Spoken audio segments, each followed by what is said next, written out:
trata sobre eso.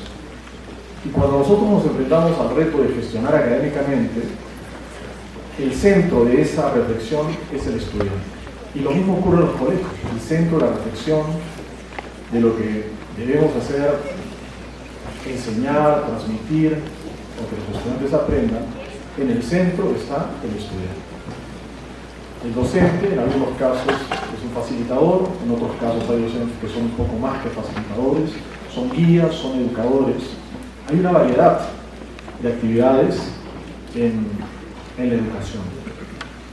Y por lo tanto yo les voy a dar solamente una perspectiva de mi universidad y espero que esto pueda enriquecer las maneras en las cuales ustedes van a poder reflexionar y sacar sus propias conclusiones en su tarea profesional. Bien. Voy a disertar sobre las competencias del siglo XXI y lo primero, como en cualquier conversación, es hay que ponernos de acuerdo qué entendemos por competencias. Las competencias es un tema que hemos venido nosotros en la universidad conversando y dialogando al respecto, porque es una manera de aproximarse a la enseñanza y al aprendizaje de los estudiantes. Y lo comentaba con el doctor Wilfredo González en el almuerzo, no es fácil establecer una enseñanza o gestión por competencias del aprendizaje en un instituto educativo. Porque nosotros, particularmente aquellos que somos un poco mayores, nos hemos educado en otro contexto. Y generalmente a las personas que ya tienen buen tránsito en la vida, les es muy difícil cambiar. Involucra bastante esfuerzo de las instituciones en la formación del docente, en la implementación de instrumentos para medir las competencias, pero sobre todo en la concepción de lo que es la actividad docente o la actividad de aprendizaje, como lo quieran ver. Por lo tanto, las competencias, y esto lo he tomado de un texto, porque en el 2014 hubo una conferencia en Costa Rica, precisamente con el título de la conferencia que estoy compartiendo con ustedes, competencias en el siglo XXI. Y la definición era como sigue: son destrezas, conocimientos y actitudes necesarios para enfrentar exitosamente retos de esta época y que nos invitan a reformular las principales aspiraciones en materia de aprendizaje y hacerlas relevantes para nuestra era. Este concepto es muy rico, ¿no? Porque por un lado es más que conocimiento, es más que habilidades, y es una respuesta al entorno en los cuales va a vivir la persona, el ciudadano, el profesional. Por lo tanto, una competencia es más que solo conocimiento o habilidades, incluye la capacidad de responder a demandas complejas mediante la movilización de recursos psicológicos y sociales. Esto significa que una competencia capacita a la persona, al profesional, a moverse multidimensionalmente respecto a los problemas y retos que debe enfrentar, ya sea en su profesión, ya sea en el ejercicio de su vida. Incluye habilidades y actitudes en un contexto particular. Entonces, empezando con esta definición, vamos a ver cuál es el entorno en que nos vamos a mover. El primer entorno es el entorno educativo. Obviamente que la formación de una persona y un profesional no solamente se da en el entorno educativo, se da en la familia, se da en la sociedad, pero el entorno educativo, como ustedes saben, es el eje central en el cual uno forma a una persona. Y en la agenda de los retos para el siglo XXI, que ha planteado la UNESCO, Educación para la Ciudadanía Mundial, preparar a los educandos para el reto del siglo XXI, pone a la educación como un desafío importante de muchos países en el aspecto del acceso. Los países hacen mucho esfuerzo en tener colegios, en programas de mejoramiento de la capacidad de los profesores en la enseñanza, inversiones en infraestructura, pero también hay que poner énfasis en la calidad y la pertinencia de la educación. Estos son dos conceptos tremendamente fuertes. Pertinencia es un concepto que tiene que ver con la respuesta que tiene que dar una sociedad a los problemas locales o de su comunidad o de su contexto en el cual habitan. Y la calidad es un aspecto multidimensional que involucra muchos aspectos, pero que fundamentalmente significa que la actitud de enseñanza, docencia, aprendizaje debe estar en continua revisión, en continuo mejoramiento. Y con lo que UNESCO nos dice o nos aconseja, como órgano consultor, es que no solamente aumentemos el acceso, no solamente midamos la educación por los índices menores de analfabetismo, por el enrolamiento de números de estudiantes en educación primaria, secundaria y universidades por año, sino que tenemos que también que ver cuál es la calidad de enseñanza que se da, cuál es la calidad de las instituciones que le imparten y cuál es la pertinencia de lo que se aprende en esas instituciones. En eso, como podemos ver, no estamos en el mejor de los mundos en el país.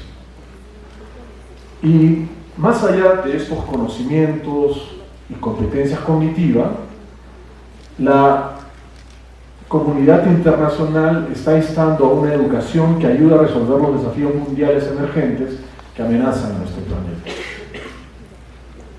Y esto viene a que ese es el otro aspecto del entorno. El entorno es el mundo en que vivimos. Y un aspecto fundamental en el mundo en que vivimos es que los problemas que tenemos son problemas globales. Tenemos, por ejemplo, acá les he puesto 3 ejemplos que tienen que ver con los problemas que estamos viviendo y que van a causar un impacto enorme en la sociedad futura, en la que van a transitar los niños y jóvenes en el futuro. Uno de ellos tiene que ver con la agresión que hacemos, la agresión productiva que hacemos con el ambiente.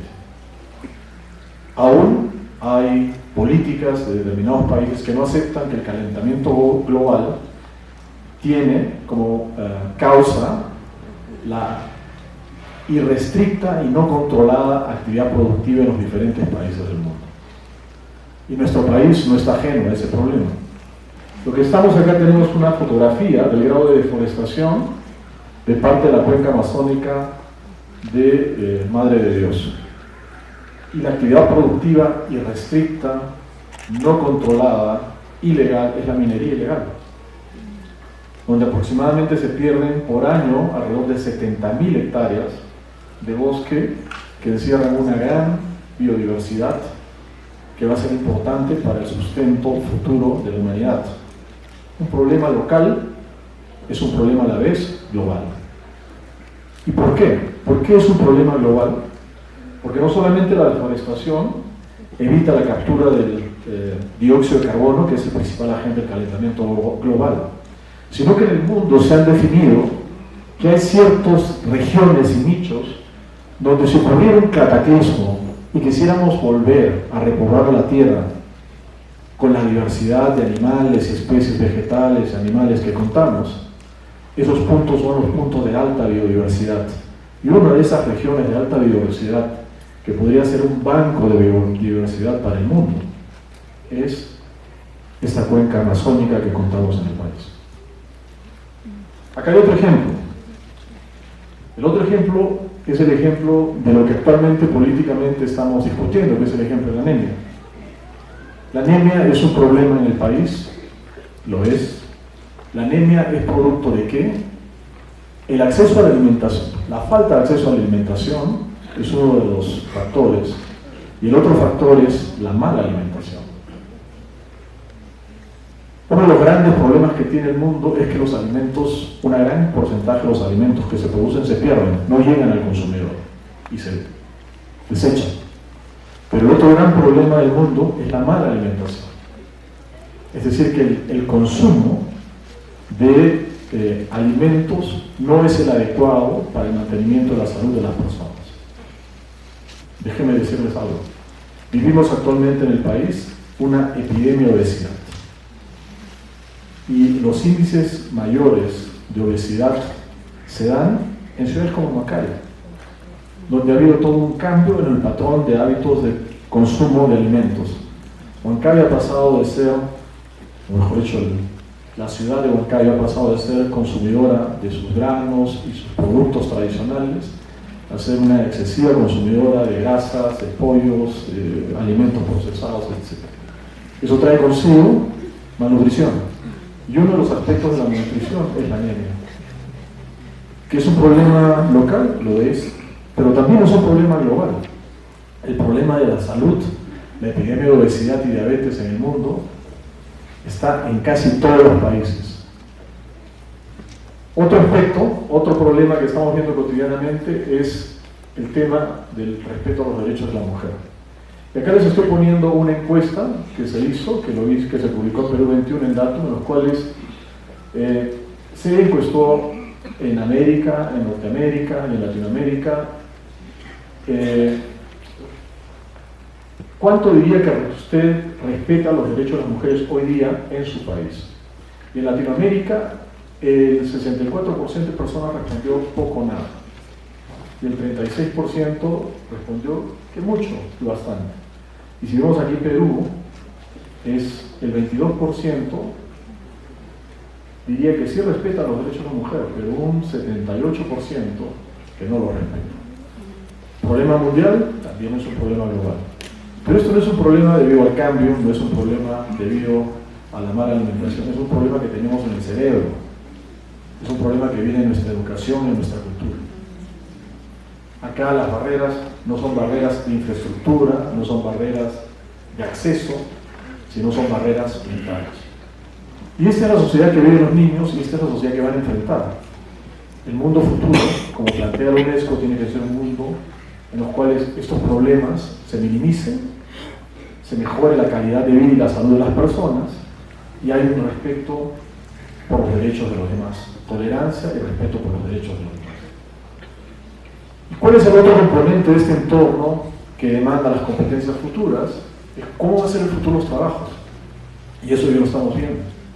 El futuro de los trabajos va a estar transversado por dos aspectos importantes que son el fruto de la ciencia moderna.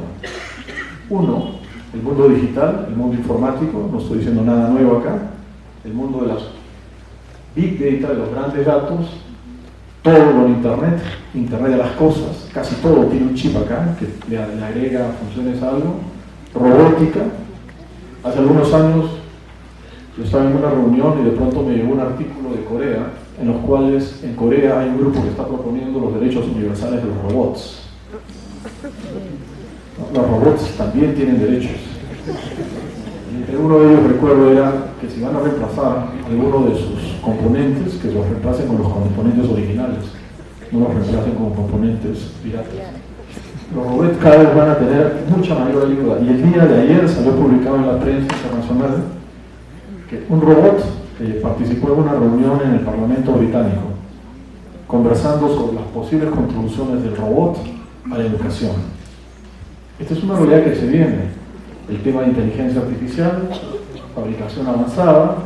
Otro gran aspecto de la revolución actual es la biotecnología, ¿no? Los productos biotecnológicos están saliendo no solamente en salud, en agricultura, en manufactura, etc. Entonces, este es el contexto futuro y por lo tanto la demanda de la educación del siglo XXI es que tenemos que formar nosotros, tenemos que formar ciudadanos para esa realidad, ¿no?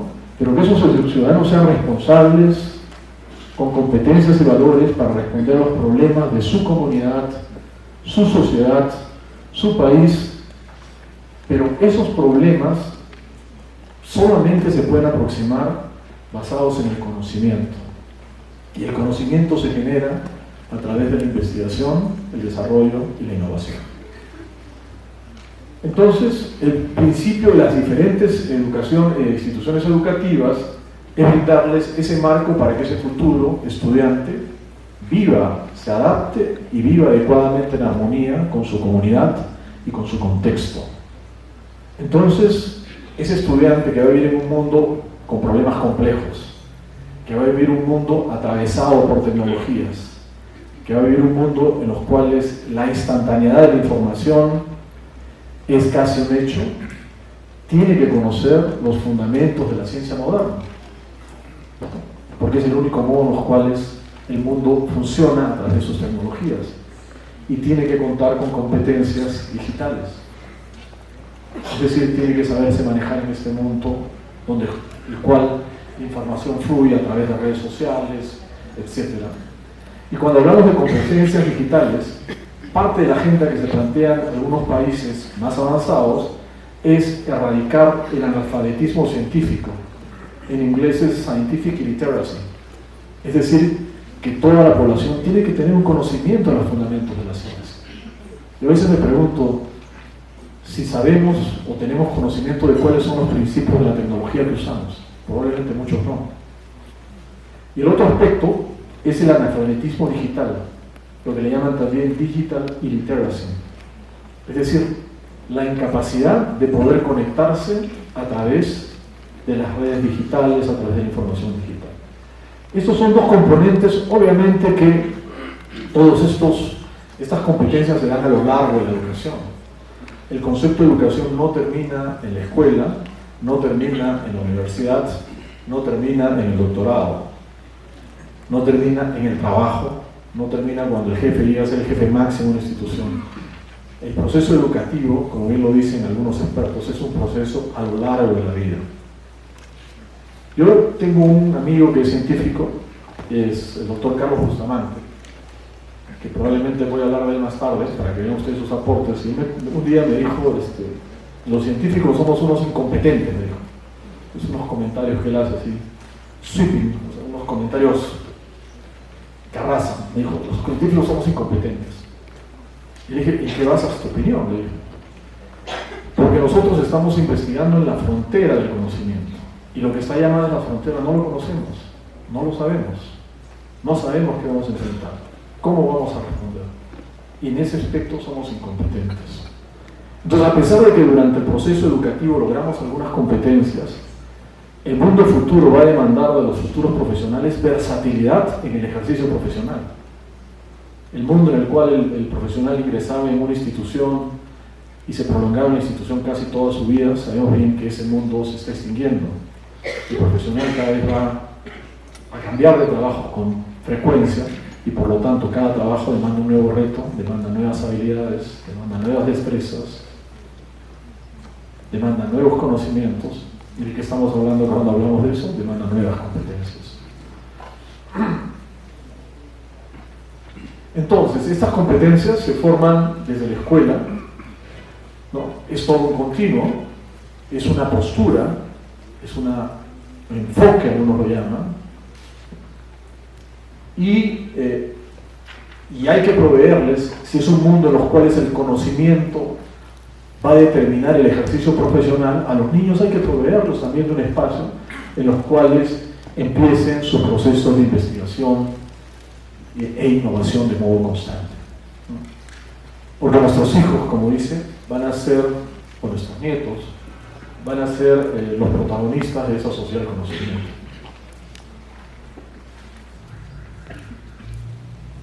Las competencias del siglo XXI, y eso también es una conclusión, son las competencias, son las destrezas, conocimientos y actitudes necesarios para enfrentar de manera exitosa los retos de esa época. ¿Cuáles son esos? Yo he tomado algunos que considero que son los más importantes. Un aspecto importante es el pensamiento crítico. ¿Y qué entendemos por pensamiento crítico? El pensamiento crítico es la capacidad de reflexionar sobre el conocimiento que se recibe. Una postura del conocimiento que se recibe es acepto el conocimiento tal como viene. Otra postura es aceptarlo, pero criticarlo. Un principio de la ciencia es que ningún conocimiento es eterno. La ciencia continuamente revisa los conocimientos, continuamente los testa. Y esa es la naturaleza del avance del conocimiento en el tema científico. Y cuando hablo de investigación, no estoy hablando solamente de investigación científica, estoy hablando también de investigación histórica, investigación periodística, investigación en todas las carreras que puede acceder un profesional. Entonces, el pensamiento crítico implica acceso a la información, su análisis y su síntesis, y puede enseñarse y practicarse y dominarse. Entonces el docente tiene que tener una postura respecto al conocimiento. El conocimiento se transmite, pero incentivar en que los niños vean maneras de poder criticar el conocimiento que se les otorga. ¿Qué se necesita para esas competencias actualmente? Uno, competencias de cómo comunicar adecuadamente, alfabetización informática, examinar, analizar y evaluar datos, proponer conclusiones, alternativas y revisiones. en el trabajo en el aula. Y esto parte desde el estudiante escolar hasta el estudiante universitario en los grados superiores. Un profesional que no tenga pensamiento crítico es un profesional que se limita su conocimiento a obedecer casi como un autómata lo que los otros dicen. Y lo que se requiere es independencia, autonomía, iniciativa. El pensamiento crítico es adverso al autoritarismo. Y quiero detenerme acá porque el pensamiento crítico es un valor importante en una sociedad. ¿Dónde encontramos las mayores dosis de autoritarismo? En los sistemas políticos, como ustedes saben. Los sistemas políticos autoritarios, ¿a qué primero levantan como enemigo principal? El pensamiento crítico. No aceptan la crítica. Todo les parece bien. Lo que ellos dicen es ley, es norma, es conocimiento. Entonces, una sociedad que cultive en sus niños el pensamiento crítico no solamente le permite al profesional ser un profesional capaz de responder a los retos de su época, sino permite que ese ciudadano sea mejor, no tolere el autoritarismo. El pensamiento crítico es contestatario. No es bueno, porque es con el pensamiento crítico que empiezan las nuevas ideas, nacen las nuevas iniciativas. Nosotros, como universidad, tenemos una responsabilidad no solamente de actuar con profesionales futuros, sino también tenemos una gran responsabilidad con la educación en el país.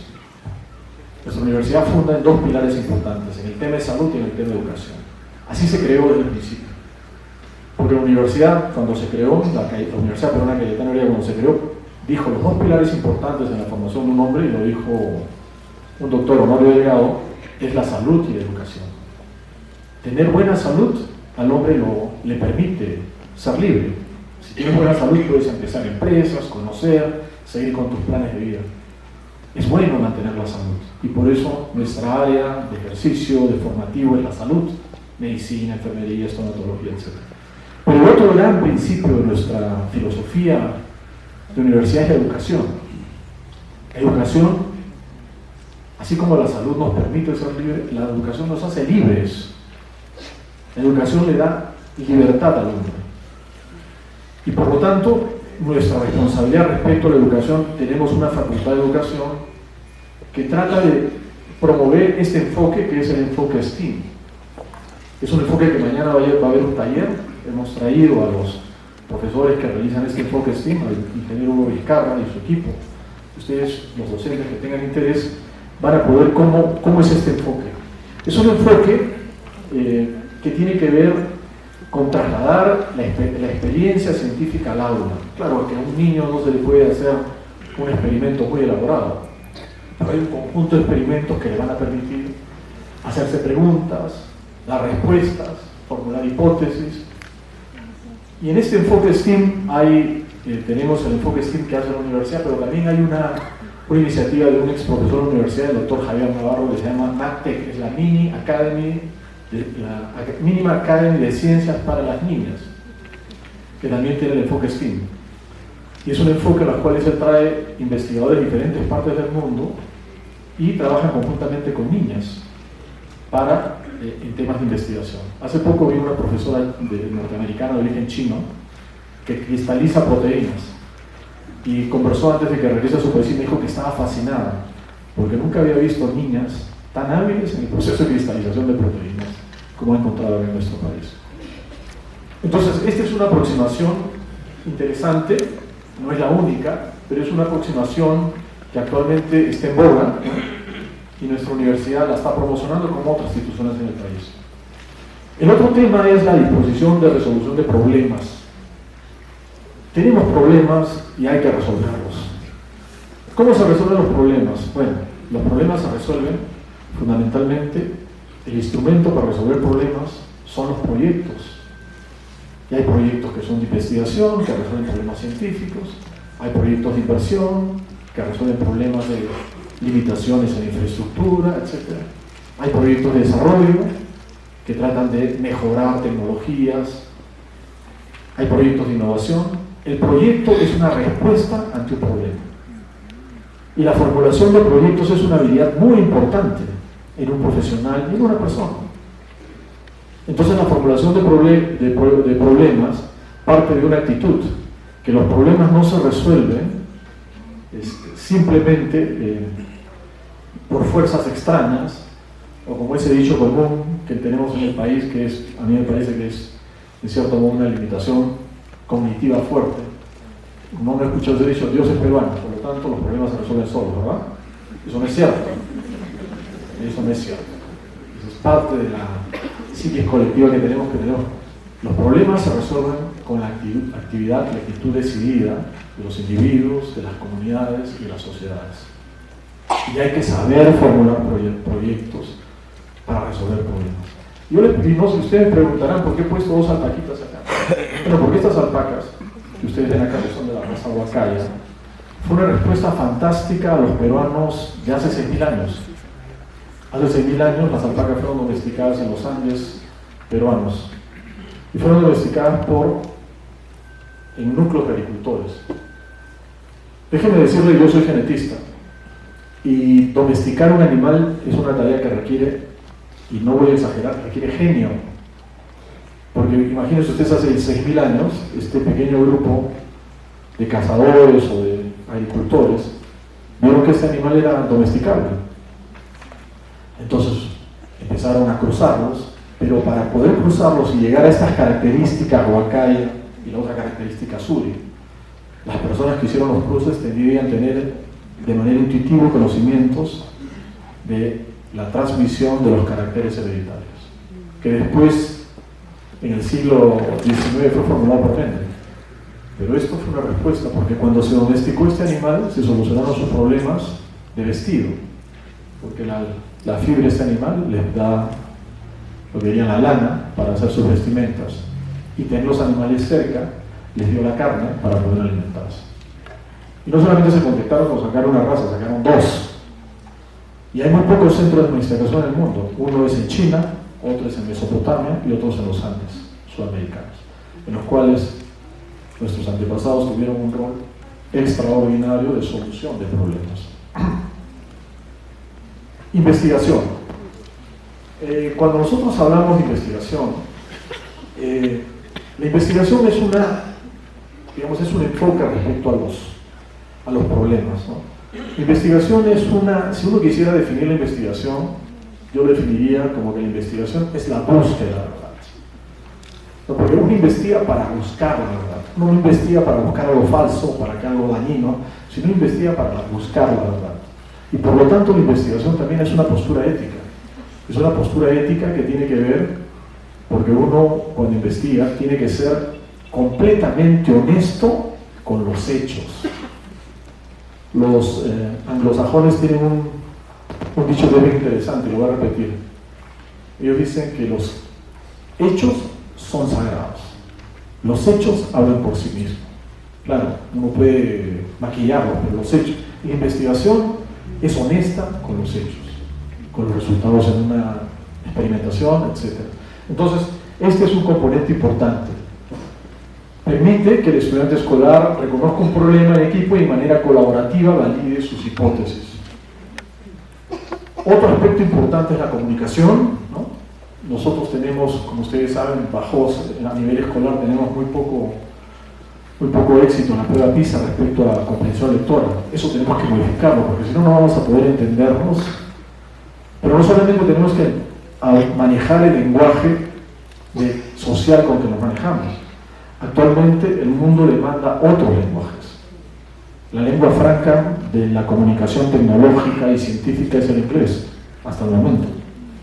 Pero hay otro lenguaje que me refiero importante, es el lenguaje de las computadoras. Entonces, en algunos programas de educación se establece no solamente que hables bien, te comuniques bien en tu idioma, sino te comuniques en una lengua extranjera y te comuniques bien en el lenguaje de las computadoras. Es decir, aprendes a programar o a lo que le llaman a escribir lenguajes de computación. Y el otros aspectos importantes, competencias, es la colaboración. No voy a detenerme en esto. Esto sí es bien importante para el país. Es reconocer que somos un país altamente diverso y respetar la diversidad. Y encontrar en esa diversidad muchísima riqueza. Entonces, vamos a pasar entonces a la parte de lo que nosotros hacemos. ¿Cuál es la postura de la Universidad Peruana Cayetano Heredia respecto a su modelo educativo? La postura es que nosotros creemos que hay una unidad entre la enseñanza y la investigación. Es un principio de la educación universitaria moderna que las universidades no solamente deben enseñar lo que se conoce, sino sobre todo investigar para el avance del conocimiento. La unidad de la enseñanza e investigación es el axioma de las universidades de investigación y está íntimamente ligada a la enseñanza. Y acá es el concepto filosófico que lo sostiene. El estudiante deviene en ser en el quehacer de la investigación. Aunque ustedes no lo crean, este es un concepto que acuñó Marx, Carlos Marx, el escritor del Capital y de todas las ideologías revolucionarias del siglo XIX y XX. Carlos Marx decía que el trabajo hace al hombre. Es decir, el hombre se hace por su labor, por su trabajo. Y tiene razón. Nosotros creemos que en el aspecto formativo, cuando el estudiante está estudiando y aprendiendo, la investigación lo hace. Contribuye mucho en su formación. No, porque la investigación, como elemento formativo del estudiante, es más que una práctica. Claro, uno va a una universidad a ser profesional, y ser profesional significa tener una práctica. Pero la investigación le da el añadido que mejora la práctica mediante la búsqueda del conocimiento. Entonces, este concepto se creó en la Universidad Alemana en el año de 1810 por Guillermo de Humboldt, el hermano de Alexander von Humboldt, y fundamentalmente causó la revolución industrial. Uno de los componentes de la primera revolución industrial que se dio en Europa nace en esta universidad precisamente debido a este concepto universidad novedoso. En el siglo XIX llegó a Norteamérica y la primera universidad de investigación fue la Johns Hopkins, una universidad líder a nivel mundial. Y en el Perú, la primera universidad de investigación fue la Universidad Peruana Cayetano Heredia. ¿Cuáles son los frutos? La investigación como factor fundamental en la formación del estudiante, y nosotros hemos dedicado, por ejemplo, acá tenemos a dos docentes jóvenes, el profesor Mirko Simic, profesor físico, biólogo, que ha inventado un sistema de detección de tuberculosis muy rápido, y que no solamente eso, sino que ha hecho dispositivos que permiten la automatización y el diagnóstico de lejos, y que está causando un impacto y que probablemente se va a incorporar en los futuros laboratorios diagnósticos de esta enfermedad que nos azota al país. Es un grave problema serio de salud pública. El doctor Rodrigo Salazar, que es estomatólogo, él fue uno de los pioneros en la utilización de impresiones en 3 dimensiones para generar prótesis, porque él es un estomatólogo y tiene que ver con todo lo que es cirugía facial. Acá tenemos 3 profesores que están en otra liga. El profesor Carlos Bustamante, considerado uno de los científicos más notables que ha tenido el país, él ha inventado estas 2 personas han inventado nuevas tecnologías, que es otro nivel de investigación. El profesor Bustamante inventó una tecnología de pinzas ópticas. El profesor Freire ha inventado una nueva tecnología que permite más rápidamente el descubrimiento de drogas.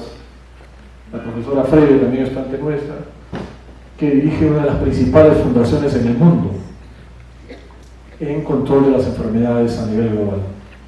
Todos estos son frutos de esta postura de la universidad. Nos han reconocido como las universidades en el segmento entre las 500 y 600 mejores universidades del mundo, y dejando debajo de las 600 a muchas universidades japonesas, europeas, etc.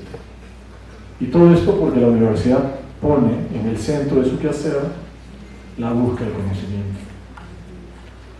Esta es una experiencia importante de jóvenes. Tenemos un campus de 105 hectáreas en Santa María, y quiero compartir con ustedes esta reflexión, ¿no?, respecto a mirar y ver. Y vamos, en este campus no hay nada, es un desierto. Todos los chicos van y lo primero que hacen es mirar. Un desierto, hay piedras, no hay agua, pero a continuación de mirar, ven. Ver es diferente. Si uno ve la etimología, la diferencia entre mirar y ver, la etimología latina donde viene, mirar viene de mirare, que es admiración. Uno mira, se admira, y ver viene de videre. Videre tiene que ver con ver hacia el futuro, hacia adelante. Entonces la postura de este nuevo joven tiene que mirar su entorno, pero tiene que ver. Estos jóvenes se les lleva ese campo para que miren y empiecen a proyectar lo que podrían hacer ahí. Fundamentado. ¿Qué es lo que tienen que hacer? Tienen que desarrollar proyectos de innovación tecnológica, proyectos de innovación social, pueden hacer empresas, startups, pueden hacer empresas spin-off y emprendimientos, pero todos sobre una base tecnológica. Tenemos la Facultad de Educación, como les dije, nuestro compromiso es fomentar el enfoque STEAM. Tenemos un programa de Diviértete y Aprende, en los cuales los chicos, ya tienen 16 años, en los cuales los chicos también se divierten, hacen juegos y aprenden. Tenemos una alianza con Siemens, en la Fundación Siemens, para el programa STEAMS, y ustedes saben que Siemens es una de las principales empresas globales de Alemania. Finalmente, para no aburrirlos más, quizás pasar a la conversación, esta es una filmina que lo saqué precisamente de este congreso de Costa Rica sobre competencias del siglo XXI. Y me parece importante compartirlo por una razón, porque las competencias del siglo XXI vienen en Costa Rica, hubieron universidades, pero también fueron muy apoyadas decididamente por dos grandes empresas digitales. Una fue Microsoft, ya saben ustedes qué es, y Cisco, que es una empresa también de informática. Y Cisco tiene que ver con el establecimiento de redes, o sea, todo lo que hacemos con redes, Cisco está en todo el mundo. ¿Y por qué la naturaleza de esta conferencia? ¿Por qué las empresas están interesadas? Porque obviamente son empresas que contratan centenares de miles de personas en el mundo y probablemente algunas de ellas lleguen a millones en el futuro. Y quieren decir lo que ellos quisieran recibir como profesionales para que trabajen en sus empresas. Y la conclusión final es que si queremos empezar a conversar y a implementar y gestionar las competencias en el siglo XXI a lo largo de todas las instituciones educativas, hay que abordar temáticas como maneras de pensar, ¿no? El pensamiento científico, ¿no? El pensamiento crítico, ¿no? Herramientas para trabajar, herramientas digitales, herramientas tecnológicas, maneras de trabajar en grupos, trabajar a distancia, trabajar en la casa, maneras de vivir en el mundo, cómo se comparte el trabajo con la familia, cómo se comparte el trabajo con la comunidad, cómo se comparte el trabajo con la sociedad, cómo compartimos nuestro trabajo globalmente, qué responsabilidad tenemos. Entonces, como ven, cualquier reflexión sobre las competencias del siglo XXI tiene un abordaje, como empecé hablando, un abordaje global, porque nuestros futuros estudiantes, nuestros futuros profesionales, nuestros jóvenes, van a vivir en un mundo cada vez más pequeño, porque van a viajar continuamente, y si no viajan de modo físico, van a viajar de modo virtual. Ya sabemos que ahora el mayor repositorio de información en el mundo ya no se encuentra en las bibliotecas, se encuentra en los repositorios virtuales. Que uno puede hacer reuniones con cualquier sitio del mundo.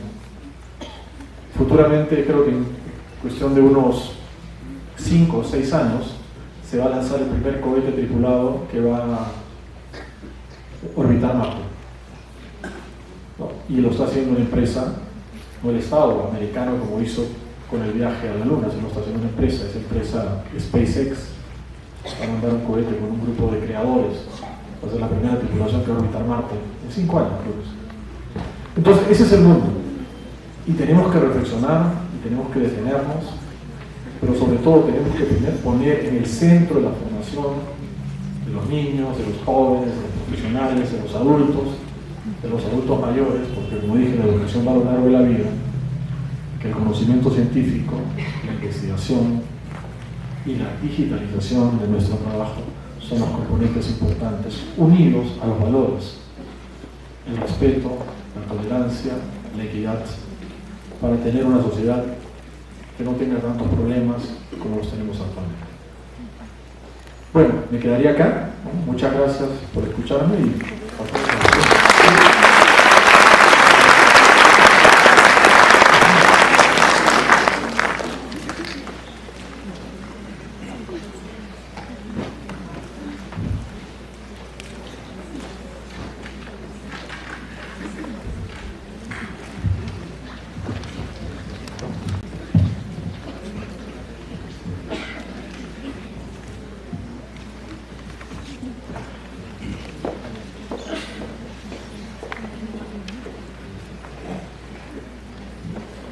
Gracias.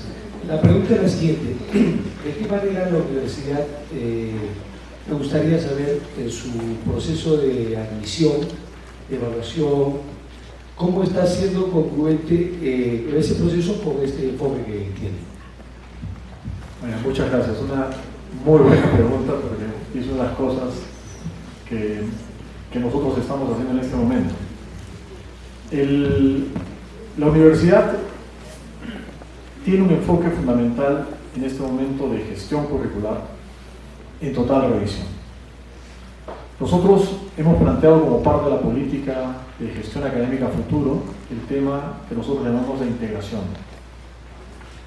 ¿Y por qué integración? Porque nuestra universidad ya tiene 57 años y hasta hace poco contábamos con 7 facultades, donde cada facultad era dueña de sus carreras. En cada facultad había una estructura organizativa bastante resiliente al cambio. Había muy poca colaboración horizontal.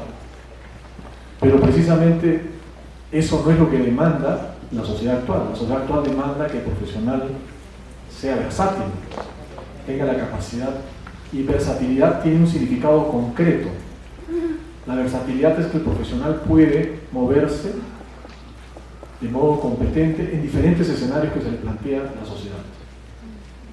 Por ejemplo, en mi universidad hay médicos que han dejado la medicina por ir a la informática, hay médicos que se han dedicado a la gerencia, hay otros médicos que sí se dedican a la parte clínica, otros se dedican a pensar políticas sociales, etc.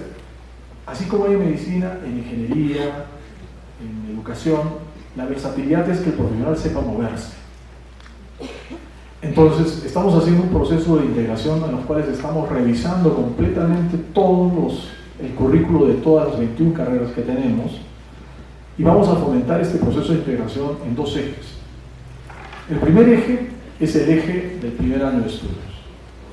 Hasta hace poco, cada primer año de estudios, lo que se llamaba formación básica o generales, se hacía básicamente segmentando diferentes carreras.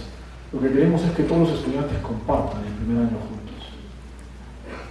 De tal manera que no solamente tengan la capacidad de poder llevar los cursos comunes, sino tengan la capacidad de conocerse. Estamos hablando de chicos de 16, 17, 18 años. Y esos vínculos que generan en la transición entre la niñez y la adolescencia y la juventud son vínculos que duran toda la vida. Entonces nuestro primer esfuerzo es transformar ese primer año. Es un primer año con mucha movilidad horizontal. El segundo esfuerzo es un esfuerzo vertical. Es que no solamente la formación que nosotros llamamos general, esa formación que nos da apertura, que complementa la formación práctica, la queremos dar a lo largo de las carreras.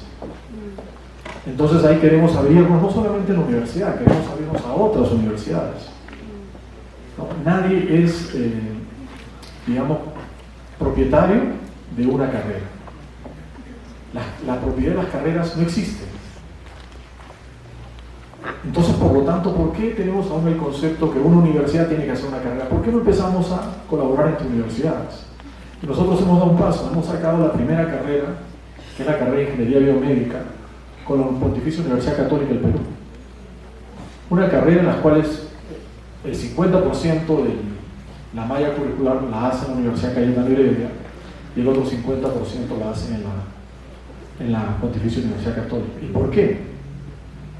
Porque nosotros tenemos mucho progreso, mucho avance en la parte de salud, en la parte médica, y la Católica en la parte de ingeniería. Y está yendo muy bien esa carrera. Y esa carrera tiene esa estructura en las cuales en algún momento los estudiantes no hacen cursos, sino hacen un enfoque por proyectos. Entonces, en esos cursos están participando médicos, están participando ingenieros, participan educadores, etc. Entonces, el primer objetivo es tratar de hacer una reflexión y cambios en el currículum de las carreras. Y como ustedes saben, es bien importante acá el tema del perfil de egreso y la consistencia entre lo que nosotros decimos y lo que hacemos. Estamos revisando todos los currículums. Y el reto que nos queda después es en el perfil de ingreso, cómo seleccionar a estos estudiantes. Y ahí yo tengo una concepción particularmente platónica. Yo creo en la tabla rasa. Yo creo, y lo digo por experiencia personal, yo muchos años he enseñado, he tenido estudiantes de maestría y doctorados que venían de diferentes instituciones educativas del país, y las experiencias más gratas me las he tomado con algunos. Yo tenía un estudiante que ahora es un científico de nota, que su padre era pescador en el Amazonas, que tenía que ir al colegio en canoa y que toda su educación la tenía, iba todo el tiempo a canoa y porque vivía su padre era pescador. Ese chico terminó su carrera en una universidad de Amazonía y lo entrevisté para la maestría. Y lo que yo encontré en obviamente que tenía muchas deficiencias formativas. Y cuando nosotros hacíamos los exámenes de admisión a las maestrías con becas y todo lo demás, un jurado sumamente estricto le dice, a ver, una pregunta típica, ¿no? Dime X, el ADN. El chico no lo va a saber. Entonces, pero sin embargo vimos que tenía una actitud y tenía una disposición y una fuerte vocación para lo que quería hacer. Ingresó. El primer año tenía que recibir cursos en inglés. No sabía nada. Terminó el primer semestre y este chico leía literatura en inglés y conversaba con los profesores que venían en inglés. Sacó su tesis a los 2 años. Pues por eso yo creo en la tabla, yo creo que las personas pueden superar, y por lo tanto los exámenes de admisión a veces nos dan una falsa indicativo de la valía del estudiante. Pero no tenemos otros instrumentos. Es bien difícil establecer exámenes de admisión que tengan una aproximación de selección mucho más amplia de la que tenemos. Ese es un reto que tenemos que afrontar en el futuro. Estamos culminando todo un ciclo en la formación universitaria y queremos enfocarnos en lo que digo, ¿no? En lo que estoy acá mencionando en la final. Pero es un gran reto el seleccionar. Nosotros tenemos la obligación de recepcionar a los mejores estudiantes y convertirlos en las mejores personas y profesionales. Eso es nuestra disposición y nuestra vocación.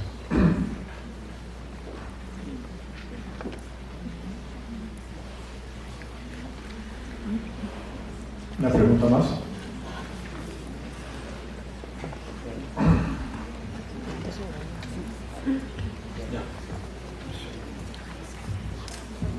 Ante todo, buenas noches. Una consulta. Usted nos dijo acerca sobre la innovación tecnológica. Sabemos que estamos entrando en un mundo digital, en un mundo que 100% está tecnologizando. ¿Cómo haríamos la innovación tecnológica en lo que debe ser la educación primaria? Que sabemos que hay una competencia que se llama exactamente, ¿no? Se desenvuelven entornos generados a ti. ¿Cómo nosotros generaríamos la innovación tecnológica a nivel primario? Porque hay una competencia que se desenvuelve en entornos TIC. ¿Cómo haríamos que los chicos de primaria naciera esa innovación?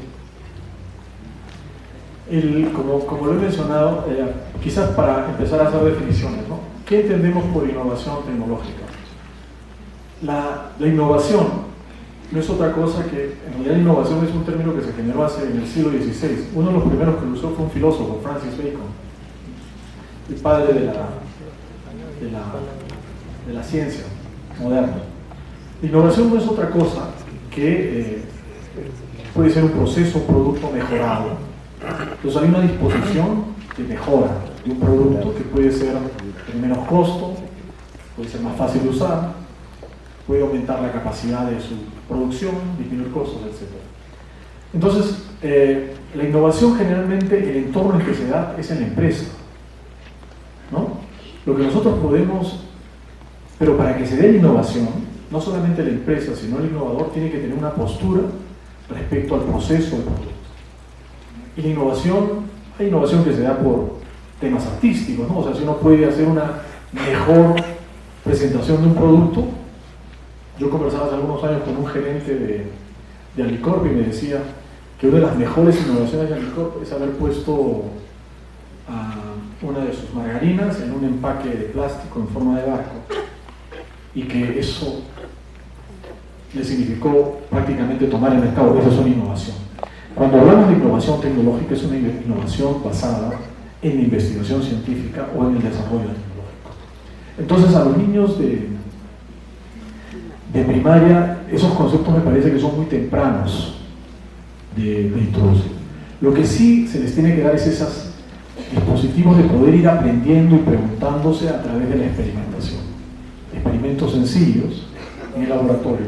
En el caso de competencias digitales, algunos colegios en países más desarrollados empiezan a tener pequeños cursos sin exigirles demasiado de lo que significa la codificación.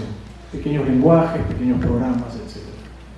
Yo no vería una competencia entre el uso de las TICs y la educación. Al contrario, yo vería que entre ambos hay una sinergia. El tema es que el acceso que tienen los niños a través de las tecnologías de información, si no está controlada, como tú bien sabes, puede ser muy perjudicial.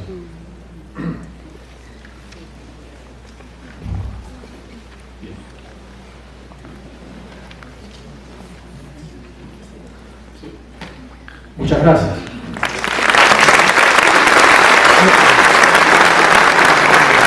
Vamos a invitar a la licenciada Leonor Espinosa Mendoza para que pueda hacer entrega de un obsequio al doctor José Espinosa Babilón. Bueno, en esta oportunidad, el ingeniero César Espinosa Sueldo. Fuertes los aplausos, por favor. Nuestro fundador del Complejo Educativo de Ingeniería, a esta entrega de este hermoso obsequio a nuestro tercer conferencista.